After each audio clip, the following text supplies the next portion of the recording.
So I'm using the 8-inch coil attachment that goes onto the PulseDive, the Nokta Makro PulseDive.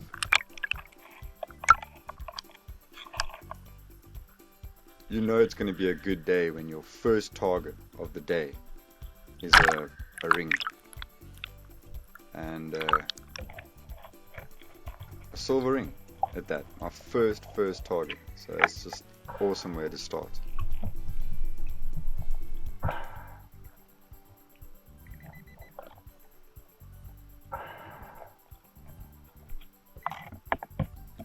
got a lot of sinkers this day.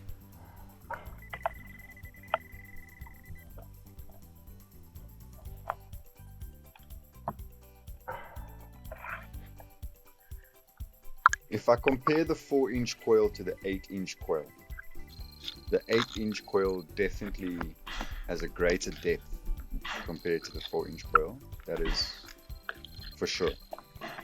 The problem is sometimes with the 8-inch coil is trying to pinpoint an item in a crevice, or sometimes the sinker is on the opposite side of a rock and you actually detecting through the rock and you can't find it. One thing that is nice though, because the circle of the 8-inch coil is so big, the detection sound that it gives off becomes the loudest when the target is in the middle of the circle. So you can actually, before you're digging it out, you can pinpoint, okay, it's exactly in the middle of the circle, like a target. So that is actually quite nice. But trying to find it in crevices, you can't. It's a little bit difficult. So that is definitely a negative of the 8-inch coil.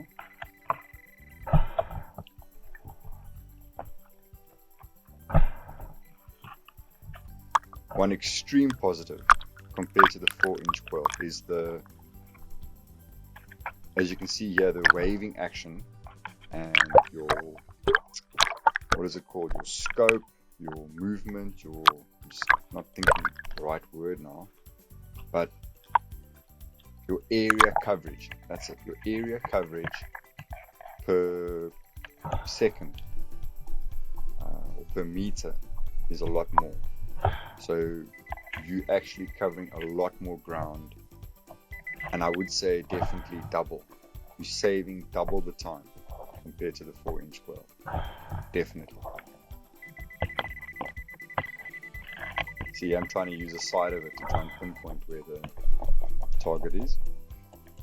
You can use the side of it as well.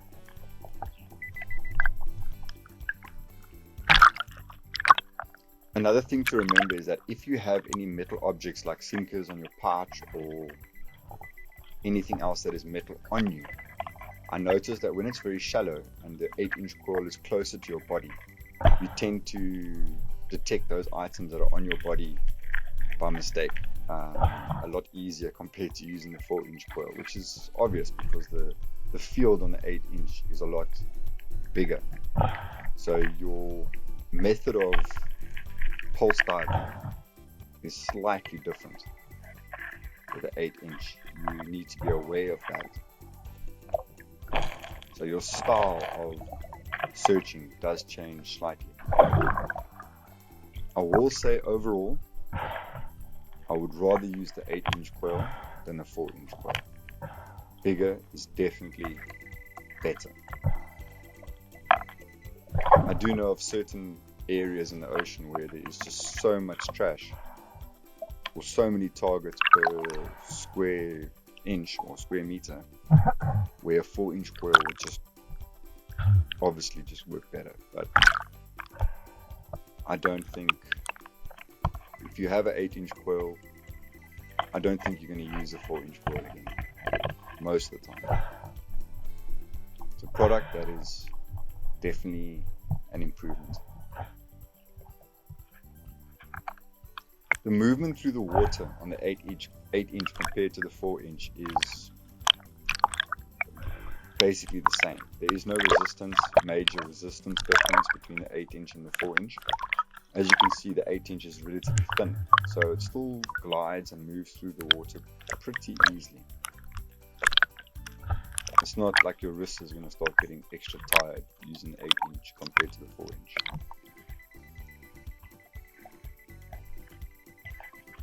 One thing I do sort of wish is maybe in the future if underwater handheld detectors could be made where you hold it, the handle could be made slightly smaller. Because you're wearing gloves and if it's a bit big, you have a lot of muscle strain on your fingers and the center muscles in the center of the palm of your hand. There's a lot of strain if you're wearing gloves and the handle's a bit big. If it's slightly smaller, you can always make it bigger. But if it's big, you can't make it smaller. And it would be nice if there were smaller handles.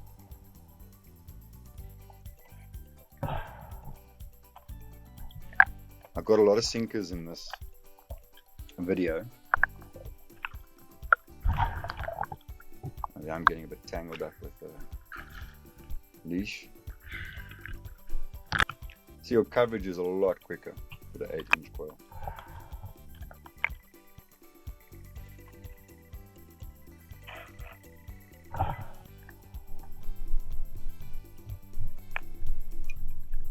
The one thing that is nice is when you're waving away the sand and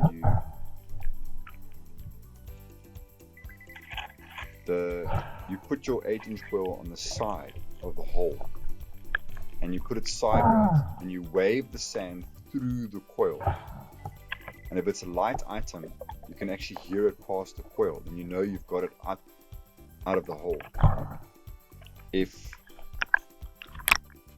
you don't hear it go past the coil, then it's obviously still in the hole. So if you wave very vigorously and with a lot of energy and the item doesn't move, then it's most likely a sinker. If it does move, it's foil or a coin or something lighter. Gold rings are found, sometimes they stay, sometimes they move.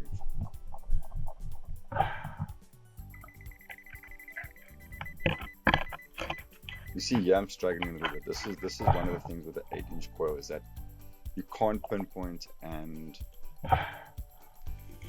find the target so easily. But there, I got it. So that's good.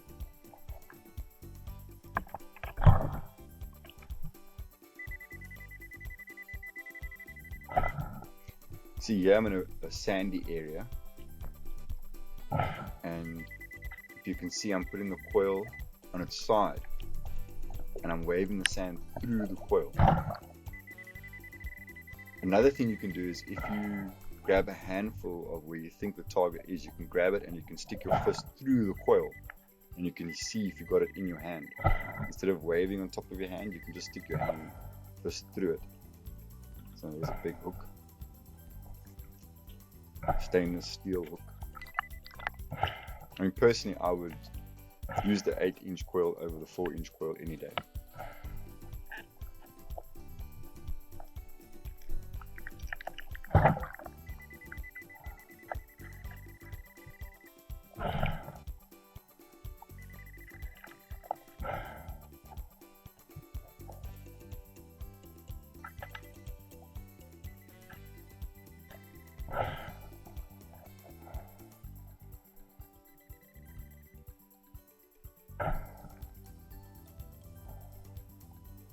Nine carat, baby. 9 carat. 8-inch fines gold.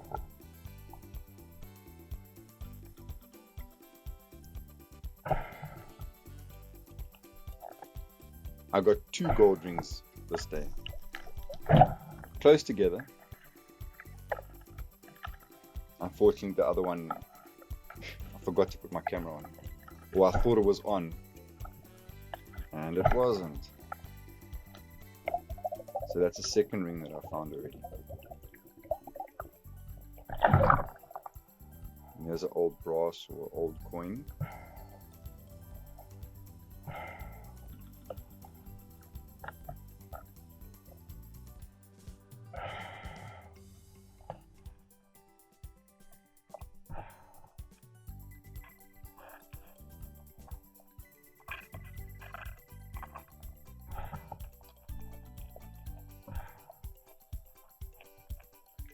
if you're going to be doing a lot of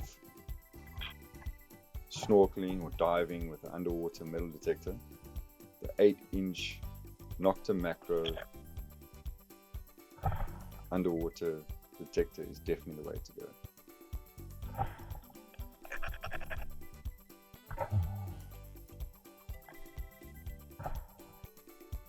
The best detector at the moment on the market is the PulseDive 8-inch coil attachment made by Nokta Makro.